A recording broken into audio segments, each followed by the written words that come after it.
Michelle Poole is a nurse at the Maven Clinic, and she is awesome about sharing so much information online about babies, motherhood, the boobies, all the things. So, Michelle, thanks for joining me today. Thanks so much for having me, Morgan. Very excited to talk all things babies today. Yeah, I would love to know. So, you work at the Maven Clinic, you guys are family building, fertility, pregnancy, parenting, menopause, all the things that are around this. But talk to me about starting that and why you got into that line of work, but then also your social media page and why you're sharing the information that you are online. Yeah, I mean, how much time do we have? I'm kidding. You can go as far as you want. We love to get deep on here. The short version is that I have a master's degree in counseling, and before I even thought about having a baby, I was a counselor, and I helped families with children with special needs and did that kind of behavior therapy.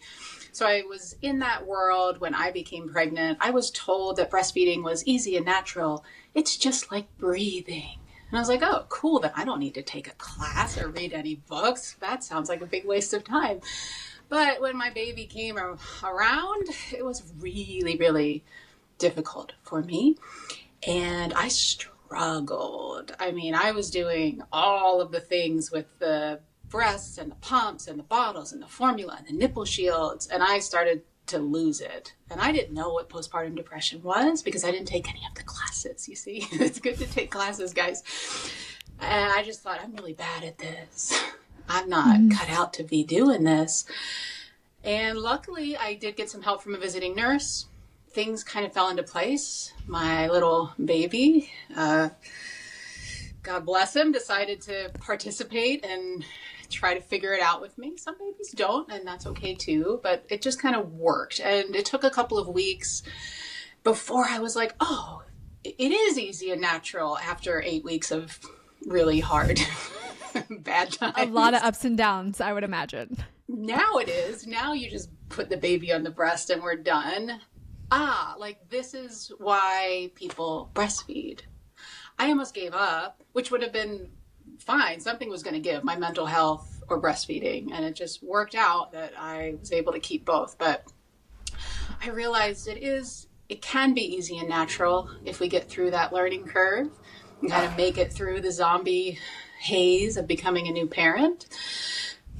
I almost didn't know that because I would have just stopped and I would have hated breastfeeding and said, don't do that. That's a really bad idea. But because I had both perspectives and I was a counselor, I was like, I think there's a new pathway for me here to use my counseling skills and learn about lactation and babies and then kind of marry those into a new job. I became a nurse because that seemed to be helpful in the whole overarching career path. Did my time as an intern and studied and did the exams and ended up with a lot of different jobs in the realm of babies and newborn care and breastfeeding. I've worked in hospitals, lactation centers, NICUs, birth centers, outpatient, home visits. And then the pandemic happened. And a lot of things switched over to online. And that's where I actually worked for Maven before that happened. But I have several jobs now. Maven is one of them. They are not only taking care of moms, pregnancy, having babies, postpartum, but throughout the life cycle of women, which I just love every bit of that and love being a part of their team. So that's why I'm sitting in front of you today. And the social media just kind of, I don't know, 2 or 3 years ago, I just felt like I can give more. I'm seeing so many moms who are struggling so much with just not knowing the very basics of this thing. And we can talk more about that, but that's where the social media part came in. I love this. And you mentioned that. We'll definitely get into it about how it's a life cycle, right? We like to think we push people into having kids and, oh, it's so exciting and you have a kid and they're here. This is cool. And then it's like everybody disappears. And I've seen that happen in so many of my friends and in so many of the people that I love. And it really breaks my heart because that's when that's the most isolating moment of their lives, right? Is this new thing is so exciting and they were so excited for it. But also nobody warns you about what happens after everybody's excited about it. And that village kind of disperses because they're like, oh, you got it. You know what you're doing. And the moms and dads are sitting there like, no, we don't. Yeah. Hey, we're still here kind of thing. So we'll definitely get into that. I want to talk about it. But particularly a lot of the content you mentioned about new moms in this very first phase of having the baby and them being like, what am I doing? And it's a fear I think a lot of women have, especially because they're like, I don't know how to do this and I don't have all these tools. Everybody says the mother instinct happens, and it does, but there's also a lot of fear that comes with that. So what do you see a lot where moms are starting to freak out and they don't know things? Like, talk to me kind of through those things that you're seeing and experiencing with people. Yeah. And I think it ties into what you were just talking about, where we're not set up for a village anymore. As a human species, for hundreds of thousands of years, we did live together in community, in a village. There weren't lactation consultants. Other mothers were the lactation consultants for the new moms, and we helped each other. And if you couldn't breastfeed, I would breastfeed your baby. Problem solved. And then we try to help you. But it was a very village-led effort. And now, of course, we're very isolated in general. So new parents are isolated, but I think that's just a reflection of the bigger picture of what's been going on probably for the last 100 to 200 years, since the Industrial Revolution, since we all had to everybody has to have a job. We can't just have dad goes off to work and I get to stay home. Not that there's anything wrong with that or wanting to go to work, but a lot of people don't even have the choice. Both parents must go back to work. We are able to move away from our village. I did. And there's good things about that and not so good things about that. When it comes to raising a little baby, I think moms definitely start to feel that isolation if they're not at least near their family or friends. So I think that has a lot to do with kind of the origination of why moms are feeling so disconnected from themselves and their babies and each other, because that's the society that we live in. It's not their fault. Yeah, it very much is. And like you're mentioning, it's part of that bigger picture. And it's hard to watch because there is such an encouragement of have kids. You should have kids. Don't not have kids. But we're not really supporting them in the way to give people the belief that it's safe to do so. It's kind of like this scary thing. And so that's why I love what you're doing is you're trying, you found this gap and you're like, I'm trying to provide the support and I'm trying to help you guys through this. And so you do milk bites, which I love. And they're really walking through the basic steps of, hey, breastfeeding. So talk to me about breastfeeding and why that kind of became a little niche for you when it comes to social media. I think breastfeeding, again, because we've lost touch with the community, the village, many moms who are having a baby, they've never actually seen somebody having a baby before. So like if we lived in the village 500 years ago and you were having a baby, like I would be at your bedside helping you out. There would be women around and we would just know what this is and what it looks like and what to do. So a lot of women who are having kids, they've never even seen that happen. And then when it comes to putting a baby to their breast, they've never seen that either until it's their baby. And now, I mean, the stakes are high. If we're trying to exclusively breastfeed, we're trying to keep the baby alive from the breast alone. But I have no idea I've never even seen it happen before. So I feel very at a disadvantage. And then the moms, like you mentioned, the maternal instinct, there's a baby instinct as well. So moms feel out of touch with that instinct. And I think they are. And again, that's no fault of their own. But they don't know that the baby has instincts as well. And to learn some of those baby behaviors and the reflexes that the babies are born with to get to the breast can be so helpful before the baby comes along. But all in all, when it comes to baby feeding, we can breastfeed, we can formula feed, we can pump, or all three. Breastfeeding seems to be the harder one to kind of get under our belts and a steeper learning curve. So that's where I give the most help because I feel like it's the hardest of the three things. I do try to talk to pumping moms and formula feeding moms as well because formula feeding moms get left in the dust sometimes. Because it's like, you're breastfeeding, that's hard. Pumping's also hard. Oh, you're formula feeding. Read the back of the can. Yeah. And it's not that simple. Nothing is ever that simple. That's right. That's right. So I try to help everybody out, but it is the breastfeeding where we're getting the most kind of confused and tied up and lacking just very basic information, not only about the mechanics of it, but also just the biological components of it, which I think are really important to the big story. And a part of this picture, we're obviously seeing a huge shift in people wanting to be aware of what they're consuming, what their babies are consuming, what's happening. So I'm imagining that's also a role in this when it comes to formula and breastfeeding and pumping and stuff. Are you seeing that transition happen as well? It's it's really heartbreaking to me because moms are always constantly comparing themselves to get a sense of how they're doing. And that's also just a reflection, I think, of the society that we live in. And it's like, I have to look at you and you and you to know that I'm doing a good job, which isn't how anything really works. But they're doing that. And then they're hearing messaging from people like me. I don't say this, but some lactation consultants may say, or doctors or healthcare professionals may say, breast is best. Breastfeeding is best for your baby. And they're just hit with that message again and again and again. And then when that isn't going well, they've tied it up with parenting. It's not just like breast is best. It's like, oh, breast is best. And therefore, if I'm breastfeeding, I'm the best parent. I'm like, I didn't say that. That's not what I said, but that's what they're hearing. And I've been really asking lactation consultants to change that messaging because we know how harmful that can be when the mom is now tied up. If I'm breastfeeding really well, then I'm a good parent. And when that starts to fall apart, I'm not as good as a parent anymore, but at least I can pump. And now they're pumping, but comparing like the volumes that they're getting. We're having people telling them, oh, when you pump the milk, it's not as good as if the baby's just breastfeeding.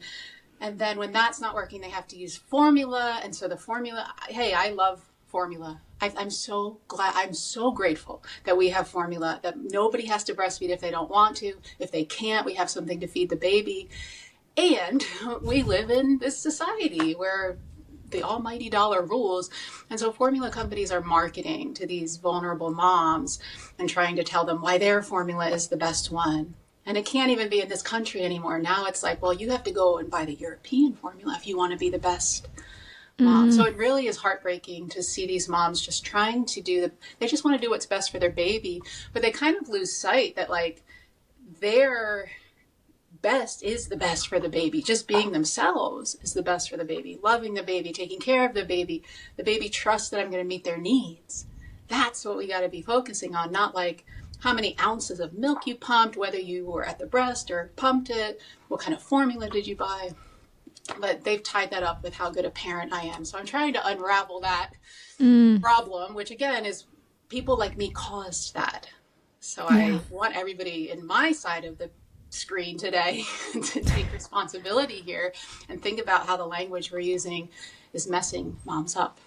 Well, and it's funny you mentioned that. We had just done a podcast episode where we're really talking about social media and how the twists and turns it's turned on so many different levels, from therapy to parenting to so much a part of what we understand and how we compare ourselves and what that all looks like.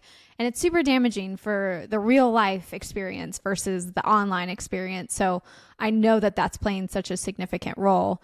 And I want to get back to that thing you mentioned about baby instincts, because this can also be a way that moms and dads can be the best parent they can be. Because I think I should have thought about that babies do have instinct. They're their little human, but that's definitely not something anybody has told me about. So talk to me about that. Yeah, this is also, it's kind of funny in a way. Like, it's very sad, but it's also kind of funny because when parents, first-time parents who have not been around newborn babies, have not lived in that community where we're helping each other out, when they have, and I'll get one of my baby props. I love a baby prop. This is perfect. Baby prop. So we have, the baby arrives on the scene and it's like, what do I do with this? And you see parents, dads especially, are like holding the baby like this, like, and they're like, what? Like, I need an instruction manual. What do I do with this little creature? Is this even human? It seems like it's a foreign species to us. That's how far removed we are from it. So part of what I'm doing, and in the near future, I think I'm going to start another Instagram channel or some kind of social media channel where I'm really trying to build these basics of, this is a human being. You know how to take care of a human being. you've taken care of a lot of human beings in your life. This is one of them. They just happen to be a lot smaller. But when we just reframe it, even that, I get parents who are like, I never thought of it like that. And I'm like, wow, well, then we have a lot of work to do. But it's good that now you are thinking of this is a human. This is a mammal. And if you can learn some basic things about mammal babies, it's going to apply to your baby as well. And then we can just start to say, what is this baby mammal born with the ability to do? And social media, it's kind of problematic in this space. And it's also a blessing because it gives me an opportunity to just get the message out there. There are other providers who are giving good, evidence-based, nice, not harmful information. And there are so many videos that we can go watch now of like what happens when a baby is born. Did you know that every baby goes through the same 9 behaviors after they come out? No, can you tell me about these 9 behaviors? Because I feel like I'm getting a whole educational experience right now. It's super cool. So I'm not going to go through all 9 of the steps, but if you go, anybody that's listening and you want to see what I'm talking about, if you look up newborn babies, breast crawl, newborn babies, the golden hour, like then you're going to see these babies who are fresh out. They're out now. They're living in the world on mom. And they do 9 of the same things. So it's like they cry, they rest, they like look around. And eventually they get themselves to the breast. So like step 9 is like they've latched and started eating. And if I just, no, this is, okay, so here, and it has to be a normal vaginal delivery with no interventions. And that's pretty rare these days. It still happens. It happens in birth centers. It can happen in the hospital if you're vocal about it. There sometimes are compromises we have to make. But we could have a baby who is going skin to skin after birth, full-term delivery. And all I have to do as a mom is just kind of make sure the baby doesn't fall off of the bed. And this baby will put herself onto my breast. Parents don't know that. And when they see the videos, they're like, it's mind-blowing. I've seen a lot of babies doing this over the years, and it still like makes me weep because it's just this beautiful thing that I have no idea what I'm doing. Thank goodness this baby does. Now we've got that natural instinct, like as soon as they're out of the womb. 100%. So within the first hour, you're going to see all of those things happen, these stages that our baby mammals go through. And that can be a big shift. I mean, for parents to see it on a video is one thing, and that can make them say, wow, what? But then when they have their baby, it's amazing just to have them just sit back. You don't have to do anything. You don't, because they're just like, what do I do? Like, you don't even have to do anything, literally. Like, just relax and hold your baby and watch what they can do. And then as we move forward, now, it's nice for you to be able to sit up and hold them and do the things. But if you just lean back, they'll do a lot of the work for you, which is super cool and something that a lot of parents don't know. Sorry, I have a dog cat fight that just decided to break out. All right, you two. Mammals. Literally mammals. All right. Hazel, come here, sweetheart.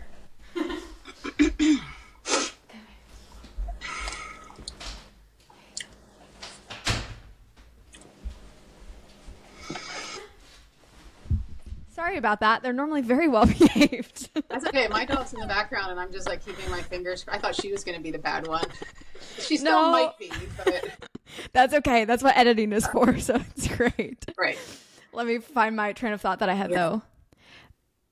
You were mentioning in this too. You mentioned that specifically the traditional style of birth. So does that change if C-section is part of this and different things? What does that look like? It can look a lot of different ways. We have, of course, a lot of studies now that kind of show us what it can look like. And so if you have an epidural, let's say, and some moms want an epidural, which is totally fine. And some moms don't want an epidural, but then they do, and that's also fine. And some moms don't want one, but then the healthcare team is like, you really should get one because of medical reasons.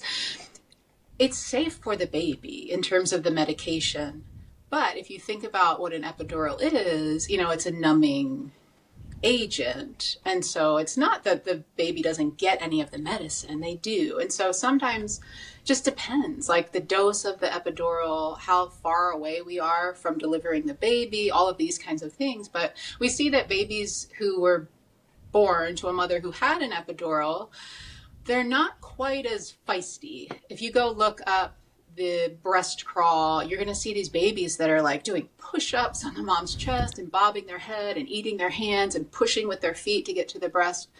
And that's what we would love to see. Babies who have some kind of medication in their system might not be quite as bright-eyed and bushy-tailed. They might be just a little floppier, a little more relaxed about the whole thing. And as that medication wears off, they will start to pick up with those behaviors. They don't lose them. It's really important for those moms who had to have an epidural. I had to have a C-section. I had all the medication, and thank you for all the medication for that. And I had a baby that was kind of floppy and not super into things for a minute. And I've seen lots of babies like that in the job that I do. Keep that baby skin to skin with you. That's, if anybody's listening today, if there's one take-home message, hold your baby skin to skin as much as you can, as often as you can. And when you get tired of it, give it to dad, give it to your partner, give baby to grandma to hold in skin to skin. It's so good for them. It's really great for breastfeeding development. It's like the neurons are firing in the baby when they're held skin to skin. It's really cool science stuff where they have like sensors on the front of their body that are talking to them about where they are and what they need to do and triggering feeding reflexes. And if the baby has had any medication, as that wears off, I'm going to start seeing some of those behaviors that I wanted to see when they were born. And I'm going to be the first to know if the baby is right here and know that, okay, now it's time to feed. So there are some differences, but generally they're short term.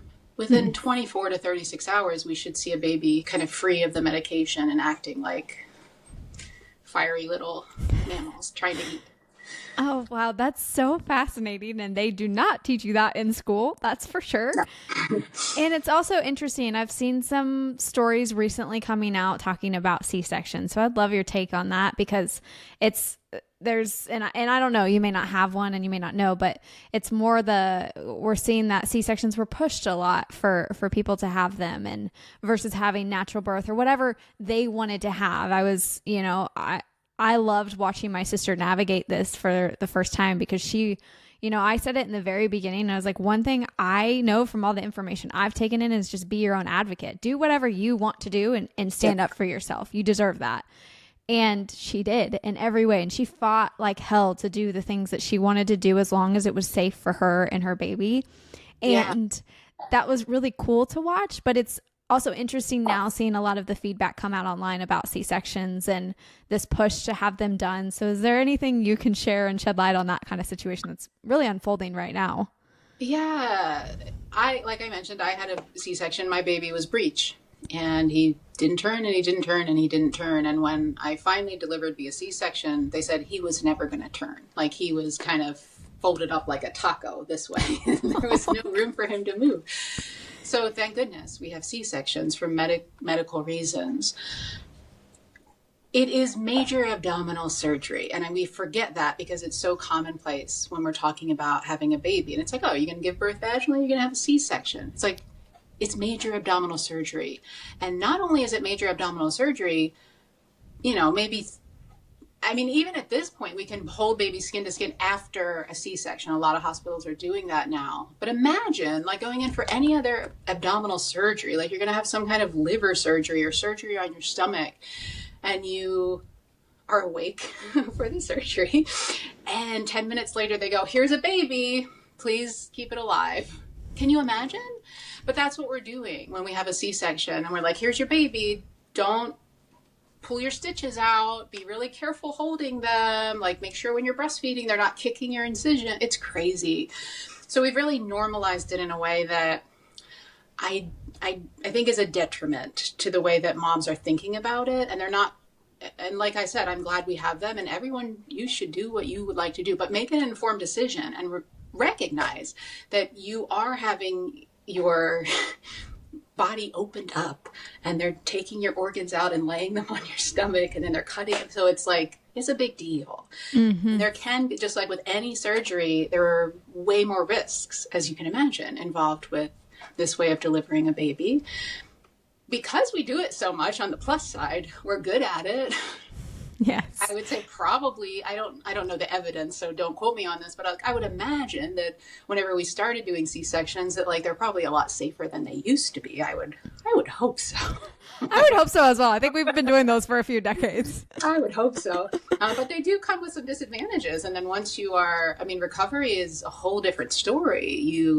Now I remember standing up the first day after I had that surgery, and it was scary. It was scary. You're not allowed to drive. You're not allowed to like walk up the stairs. You're not supposed to pick up anything bigger than your baby. And if you have other kids at home, I mean, it's a challenge. It's a challenge. So lots of kind of risks and downsides that I'm not sure that we're always being honest about with moms. Mm-hmm. Well, and like, I think the wild experience about that too, is that you mentioned it, and, you don't get to recover completely. You're now going to get kicked out too. They chose you on this Friday to misbehave. They're normally angels during this whole process. They've gotten used to it. Hey, okay. Stop. Thank you. Thank you. I'm not sure what the warning is, but I thank you. You mentioned that this, like the recovery process, and I think about the idea of having to take care of a newborn, learn to breastfeed, learn to, especially new moms, right? If you've done, this is your fourth C-section, you probably have a little idea of what's about to happen. But what's wild to me is those first newborn moms for the very first time are like, I have to recover for how long? And I also have to take care of my baby this whole time? And nobody really warns you about that in the process. It's kind of like, yeah, this is a big deal, but you'll be fine. I don't feel like we're super, maybe not honest, but just like not talking about it at all when we're making informed decisions. And like I said, sometimes it's really not a decision. In my case, if we have a baby that's breached, to me, that's not a decision. I mean, I guess some people might say it is, but in my opinion, we're going to have a C-section because we're at much less risk than delivering vaginally in some of these cases. But it is super stressful to have to be recovering from this. And then even after birth, I remember I felt so sick because of the medication that they gave me. Like like a lot of people are throwing up. I don't remember if I did or not. I might have. But again, they're trying to like give me a baby when I'm like vomiting. And I'm like, are you out of your mind? I'm like, what is happening? This is not... Like, I can't even take care of myself right now. Don't give me something that needs me to help it survive. That's right. And so it gets a little weird. I think, again, we've just normalized. It is a normal way to give birth. Like the babies are coming out through the window instead of the door. And it's very safe relative to other things, but compared to a vaginal delivery, it's not quite as safe. And then the recovery time is intense, especially sometimes right afterwards. And this was a planned C-section. When we're talking about an emergency C-section, that can be way riskier all the way around. And then depending on why did we have that in the first place, what was going on with the mom, what was going on with the baby. Now we might have a baby in the NICU for some reason, or moms, had to be moved to a different part of the hospital. It can get really complex and challenging for new parents to navigate this and just navigate it, period. I mean, forget about breastfeeding. Sometimes that goes out the window pretty quickly when we're in that kind of a situation. Mm-hmm. Very much so. And we're now kind of to this point where it's after the baby is born. And a big piece of this, what we kind of mentioned right at the beginning, is that there's a stage at which people forget that these parents exist and they have a newborn and this is what's happening in their lives for the rest of their lives. Yeah. And they kind of don't have that village and community as much as they did in the very beginning.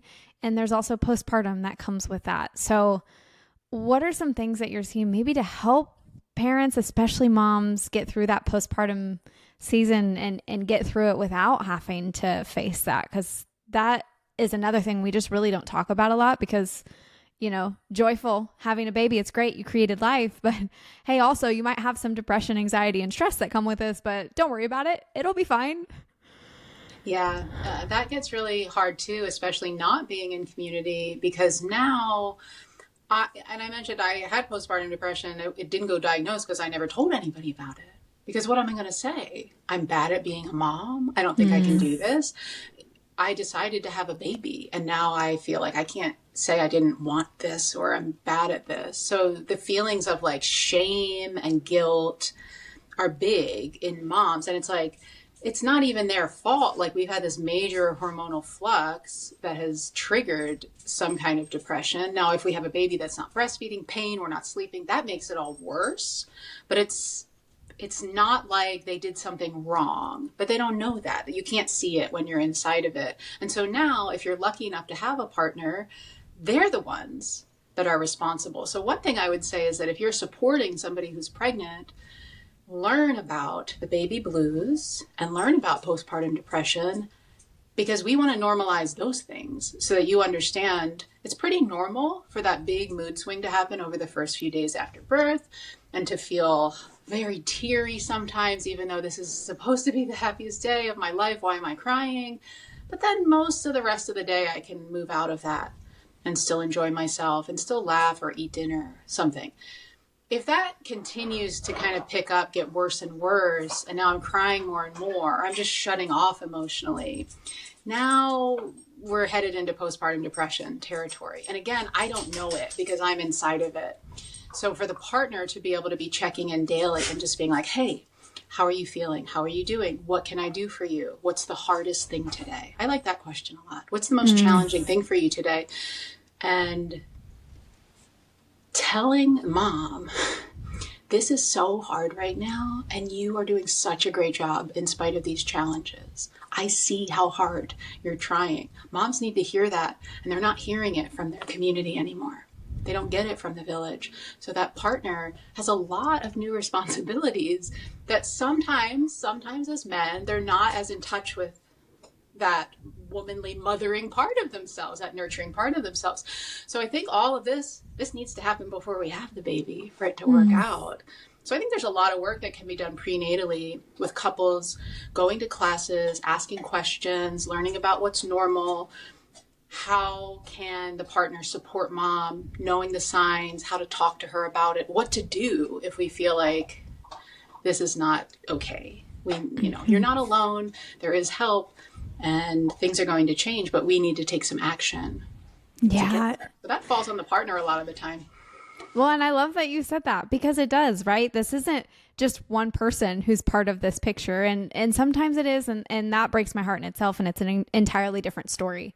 But when there is a partnership that's happening and one of them is just removed from the scenario, and I'm like, hey, you made half of that. Like just because it's coming out of her, you still have a whole lot of responsibility that's about to come. And it's so funny. My poor brother-in-law, when my sister first told me she was pregnant, I think I sent him so many different social media clips of taking care of her. I was like, I'm not there. We live in separate cities. So I like you right now. We've gotten along this whole time, but I'm going to make sure that you're also going to show up in this way because I need you to for my sister. And I knew he would. He's an incredible dad, an incredible partner, but it was like I wanted to help him also have information that I don't know that I even knew. It was an entire community trying to help to make sure one of the things that I was so profoundly just really in touch with for my sister was like, I need to check in with you all the time. And how are you doing? And how are you feeling about this? Talk to me about what you are, instead of being like, how's the baby? Talk to me about your new baby. It was like, Mom, you're still my sister and I want to know about your life and how you are. So that was something I really recognized in just a lot of friends and a lot of people I've seen have babies too. She's really lucky to have you. No, thank you. But I'm glad that you recognize the need for that. Well, and I hope it helps other people recognize, it took me seeing and experiencing other people going through this to say, I need to make sure I'm aware of this when this does happen for my best friend. I need to be the one who's checking in on her because it's really easy and to no fault of anybody's, right? a new baby's exciting and having a new family member and all of these things are so exciting, but mom's still there and she's still very much a part of that picture. So it's not just the baby. And that was something that hopefully me saying that is just like, oh yeah, I need to flip that switch because it's easy. It gets lost in the mix. That's so true. And I like what you said about maybe you saying that was the first time that she even thought about herself.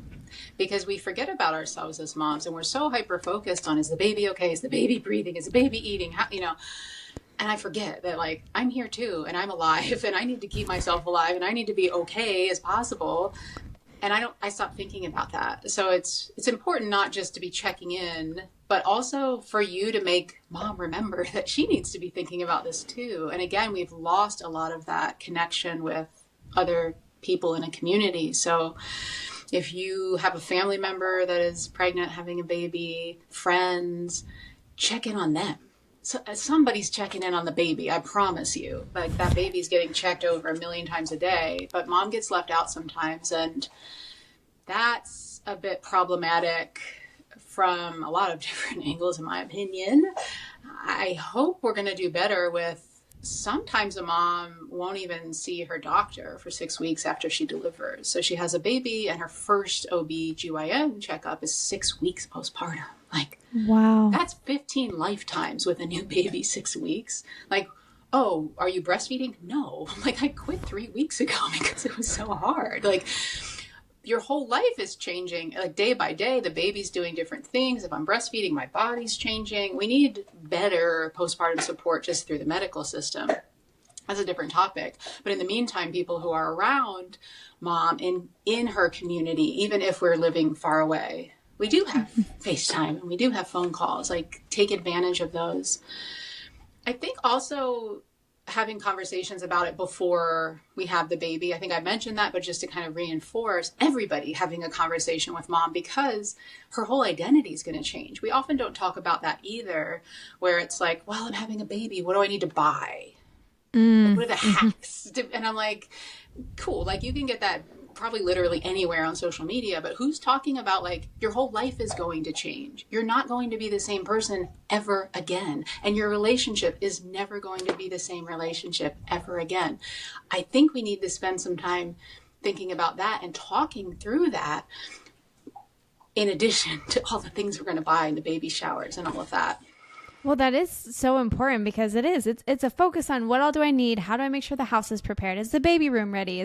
Do we have everything the baby needs? And those conversations, there doesn't feel like there's a lot of space for it in all of the noise, and not intentionally, but just there's so much else happening. So when you do have new parents who are coming in, or maybe people who are thinking about having kids or anything along those lines, what are those conversations that you just mentioned? A few there, and I just want to make sure I highlight all of them because this might be the first time they're even hearing that they should be talking about these things. Yeah. I think feeling like I really trust my partner. Do we have any trust issues that we need to work on, talk through? And just saying like, hey, do you trust me? What about this relationship? Could I be doing better? Because literally, like, my life is now dependent upon my partner. So the dad is sometimes like, you can change the diapers, or like, you're keeping your family alive. And you know, dad, partner, whoever, again, if we're lucky enough to have that person, is like eyes on the big picture now. And is baby okay? Yes. But like, mom's pretty attuned to that. Is mom okay? And what does that look like? And then is the household okay? And talking through, I want you to be able to tell me when you're feeling anything that's wrong or there's a big challenge. Like, I want to be the first to know. I want to hear, what do you need? Like, you can ask me for anything. Like, just really building and making a solid foundation of like trust, because it really is, it can be life and death when we talk about like new baby, new mom. There are risks that go along with this, and we want to make sure that everybody's safe and healthy. And that involves some level of trust between caregivers. So really working on your relationship if there's any sort of stress around that. And of course, I mean, those of us who have been married, like leading up to the wedding, it can get a little stressful sometimes with our future spouses, and like having a baby sometimes leading up to that can get a little stressful. And I see it happening postpartum as well. But the couples that I know are going to be okay are the ones that I know because they've told me about like how wonderful this person is for them. And they know that and they say it, and they can be vulnerable with that person. They can share their deepest, darkest fears with that person and trust that they're going to be able to receive that and help in whatever way that they can. So that's critical. And then the household management. One of the best things that my now ex-husband did when we were expecting the baby was he got very serious, and he came in one day. I was having a C-section. It was planned. So we knew like tomorrow we're having a baby or something. And anyway, he came in, he's very serious, and he has like a pad of paper and a pencil. And he's like, I need you to tell me everything that you do in this house. And I was like, and I'm telling you, like, he realized I do a lot of things that he doesn't even know what they are. And he realizes that that's all going to change. And I'm not doing crap for at least a couple of weeks now. And he's going to have to do it. So that was amazing. So I share that story with new couples and say, have that conversation. What are each of you doing in this household? And know that mom's not going to be doing a lot of that. At least for a minute, please. No, really, at least for several weeks, actually. Mm-hmm. Yeah, those are such important questions. And ones, again, like you speak from that counseling perspective, I'm sure too, of just, we do see a lot of resentment that comes after people have a baby because life does change, and it's not to be dramatic. It's supposed to hit you with a reality that this is going to be different. It's going to be awesome. And there's going to be exciting moments, but there's also going to be a lot of changes. And are you prepared for that? What is your life? It's no different than when you're about to get married. It's like, are you sure you want to be with that guy for the rest of your life? Like, have we gone through the whole questions, and have you answered all of them? How do you feel? There's a cool trend that's been happening online that I've been seeing lately of people saying it's important who you marry, and they're showing these really hard moments in their life. And I wish I could stress that so much more, because it's all I see, right? I've seen so many different perspectives of this, and I've lived in so many different partner situations. And the one thing I always come back to is like, are you going to be able to get me through the toughest moment of my life? Are you going to be able to get through loss? Are you going to be able to help me get through if I do decide to have a child and push it out of my body? What are you going to do? What's that going to look like? And I wish more people had that conversation with themselves before marriage, before having kids, all of it. I think that's such an important topic. It really, really is. And I just saw something funny, and it was like, ladies, you're going to meet a man when you're 23 years old, and you're going to know that he's the one. It's very important that you don't marry him. And I was like, oh, dang, okay. Like, I feel called out a little bit, but all right. It's so true, though. Sometimes it feels that way, and it's just not it. And also we do the best we can with where we're at. Hindsight is 2020. Often within the situation, it does feel like this is the person, this is the one that can do all the things. And then when push comes to shove, but I didn't know that because we never had a baby together. So a lot of these things are kind of firsts, and I don't even know how I'm going to be. So it can be like, it's not a perfect equation where if we talk about it in advance and everything's going to be great and there's not going to be any problems. No, that's not how this works. No, you can have all the conversations you want. You can still not be prepared for certain things. That's life. And I like to really stress that, because the pressure to be perfect and having a baby, the pressure to be perfect parents is bigger than ever. And now social media, like the whole world has their opinion on what that looks like and how to be the best parent. You're going to mess up. 100% you are not going to be a perfect parent, but that's okay as long as you're able to remain focused on what does my baby need right now, and I'm trying my best to answer that need. That's a great parent. Not somebody who bought the right things or showed the right video or these kinds of trendy social media things. But you have to allow for the flexibility. And I've said this before in my videos, take that word failure and take it out of your vocabulary when it comes to being a new parent, when it comes to breastfeeding. Get rid of that word and replace it with another F word, not the one you're thinking of. Replace it with another F word, flexible. I didn't fail at anything. I was flexible in meeting the ever-changing needs of a little baby mammal. And that's where we need to kind of land, is just saying, like, I'm showing up and doing my best, but I'm going to get it wrong. And this baby's going to tell me. They're going to tell you you got it wrong. And you get to try again until you get it right. And if you can't get it right, you pick up the phone and you call somebody. Come help me. I don't know how to take care of this baby. But even that, asking for help, that's where, again, we've lost that community, that village. None of that would even have happened if we were still living with each other in these close-knit situations. So you will mess up. Your relationship is going to experience friction because you're becoming new people and you've never met that person before. You've never met the baby before. This is a new dynamic. It's a new family unit. Like, there will be friction. There will be stress. How do you work through that with each other? How has that gone historically? What do we need to talk about in terms of how to best get through it when it comes up after the baby arrives? These kinds of things I think are critical. Oh yeah. And wow, just again, like, having those conversations is so important. Even the idea that you can have those conversations shows that you're in a good place to be able to approach this type of situation. It's the ones where you may not be able to even have a conversation that I would be a little concerned about. But to your point, nothing's perfect. Everything is going to come with its challenges. And I think that's what's so cool about having you on, to share those experiences, to hopefully, the whole purpose is always of this podcast is to make people feel less alone. And, you know, the one area that I don't have a lot of experience with, because I'm not a mom or, you know, a parent in any way, that is, motherhood is such a journey, and parenthood is, and it's such an individualized one, that there's just not a one size fits all, but there is information you can consume to help you. And that's what I think is really cool what you're doing. Thank you so much. Yeah, everything you said is absolutely true. And we have moved out of the literal village situation, but we still can find it if we look for it. It is out there. There are places to call. I don't have anybody else to call. Like, yes, you do. There's phone numbers you can call that will pick up at 3:30 a.m. and help you with whatever you've got going on.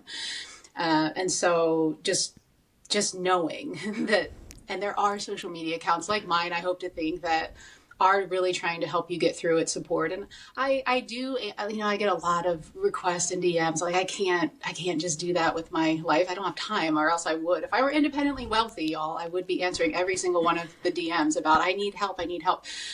But I do try once in a while to do that. But know that in the United States, if you have health insurance, you receive free lactation benefits. So I want everybody to hear that and know that. You pay nothing as long as the lactation consultant is in network with your insurance.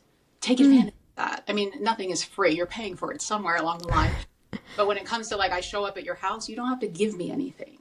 Like, I'm getting paid and I'm helping you. And a lot of times you can even have like up to 6 visits with a lactation consultant at no extra cost.